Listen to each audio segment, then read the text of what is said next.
મિત્રો, આપ સર્વે મિત્રો મજામાં છો અને આપણી તબિયત પણ સારી છે. મિત્રો, આપણે શરણાઈ વિશે તો આપણે જાણ્યું છે, શરણાઈ ને ઢોલા ને એવું બધું. તો એના વિશે માહિતી આપું તો આ જો આ શરણાઈ છે, શરણાઈ કે ઢૂલો, અને આપણે ઢૂલો કહેવાય છે. તો ઢૂલાને જો અત્યારે ઓલા આવે છે, આ જો એને સારી એવી રીતે દાણા આવે છે. જો આ પીલું પીલું કહેશે કે શું, પીલું જ કહેવાય બરાબર.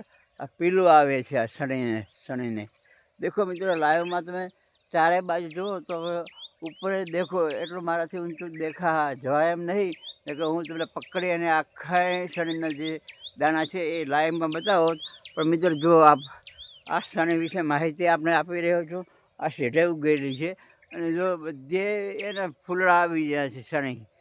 શણી કહેવાય કે ઢૂલો, આપણે ઢૂલો કહે ને એ ઢૂલામાંથી હોય ને શણી, એ બંને એક જ પ્રકારનું વૃક્ષ હોય છે, એમાં કાંઈ અલગ અલગ હોતું નથી. તો જો લાઈવમાં આપ મિત્રો આપ સર્વે જુઓ મિત્રો. આપ મિત્રો આ વિશે વિડીયો નહીં બનાવતા હો, પણ દરેક ઝાડ વિશે વિડીયો બનાવો તો અલગ અલગ માહિતી દરેકને અલગ અલગ પ્રકારની મળતી રહે.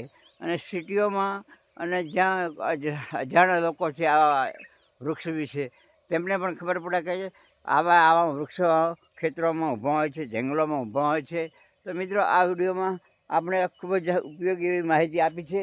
આપ વિડીયોમાં જરૂરથી કમેન્ટ કરજો, લાઈક કરજો ને ફોલો કરજો. બીજો આપણને યોગ્ય લાગે તો કરજો. આપણો તો મારો તો એક વિષય બની ગયો છે વિડીયો બનાવવાનો દરરોજ માટે, અને આપણે સમક્ષ મૂકી રહ્યો છું. પછી તમને જો સારું લાગે તો એ કરવા માટે હું નમ્ર વિનંતી કરી રહ્યો છું. જય જવાન, જય કિસાન.